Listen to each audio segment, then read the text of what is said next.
यह कहानी एक छोटे से गांव के एक गरीब परिवार के बारे में है, जिसमें मां का प्यार और संघर्ष की गहरी कहानी छुपी होती है। गांव की छोटी सी मिट्टी में एक परिवार ने अपना जीवन बिताना था। रमा नामक मां और उसका 10 साल का छोटा सा बेटा अर्जुन वहां रहते थे।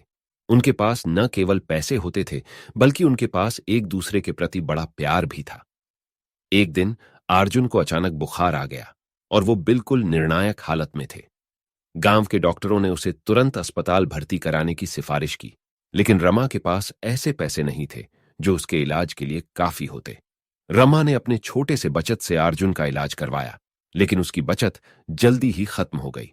अर्जुन का बुखार तो ठीक हो गया, लेकिन उनके पास अब उचित आहार के लिए पैसे नहीं थे। रमा ने सोचा कि उसे अपने बेटे के लिए कुछ करना होगा, चाहे कुछ भी हो।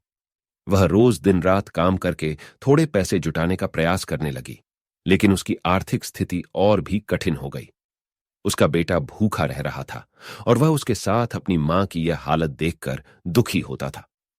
रमा ने गरीबी, भूख और दरिद्रता के बावजूद भी अपने बेटे के साथ होने के सभी पलों को जीने का निर्णय किया।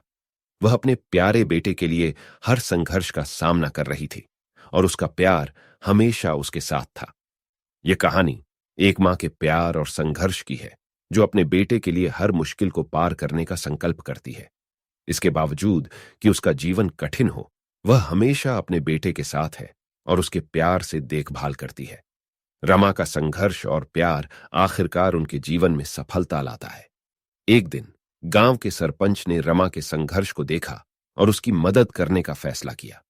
उन्होंने रमा को एक छोटे से व्यवसाय के लिए ऋण दिया, जिससे वह अब अपने बेटे को अच्छा आहार और शिक्षा प्रदान कर सकती थी।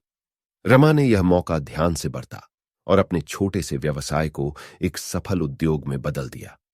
वह अपने प्यारे बेटे के भविष्य के लिए मेहनत करती रही और उसके सपनों को पूरा करने के लिए प्रेरित करती रही। यह कहानी दिखाती है कि मां का प्यार और संघर्ष कितना महत्वपूर्ण होता है और किस तरह से वह अपने बच्चे के लिए हर समस्या का सामना कर सकती है। यह एक सच्चे प्यार और समर्पण की गहरी कहानी है, जो हमें जीवन के सभी मुश्किल हालातों का सामना करने की प्रेरणा देती है।